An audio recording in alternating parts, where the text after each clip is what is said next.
Sir Ray, ano po ang pakiramdam na kayo po ang unang kupunan na nag-qualify po sa finals round ng ating Executives Face-Off this year? Ano po ang inyong pakiramdam because you're the first team na nag-qualify sa finals round? Yun, hindi ko masabi pero ano, kasi hirap din talaga yung laban.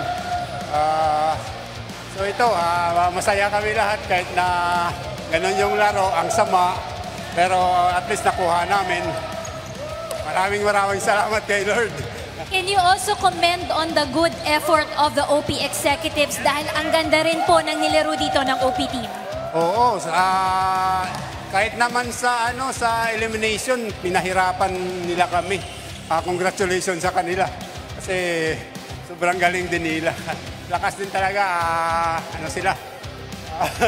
High level basketball team. Alright, sino po ang mga gusto niyong pasalamatan, mga nag-motivate sa iyo, nag-inspire sa inyo sa larong ito?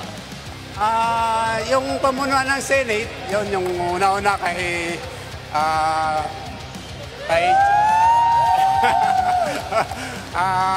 Senate President si Escudero, yung tatlong senador, si Senator Bongo, si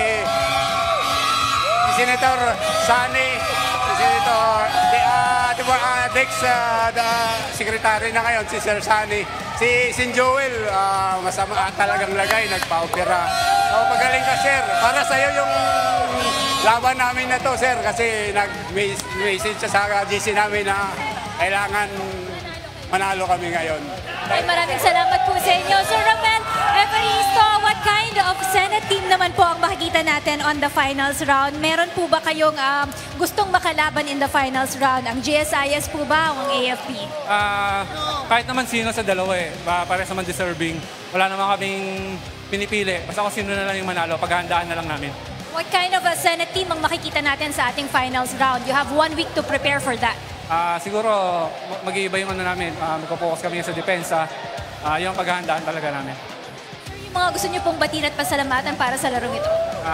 Pasalamatan ko si Senator Joel, Sec Angara, Senator Bongo, yung mga teammate ko, sa asawa ko na nandyan, si Sir Richard na ni-therapy, sa lahat ng Senate Medical Team, sa lahat ng sumusuporta. Salamat.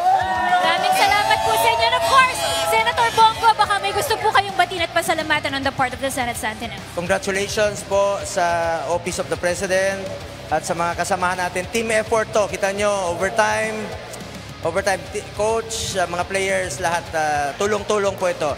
God willing, sana manalo kami sa finals para sa back-to-back championship. Hopefully, paghirapan namin ito. Salamat po sa lahat ng sumusuporta. Congratulations. Salamat sa UNTV para sa tournament na ito. Mabuhay ang UNTV! Maraming salamat and once again, congratulations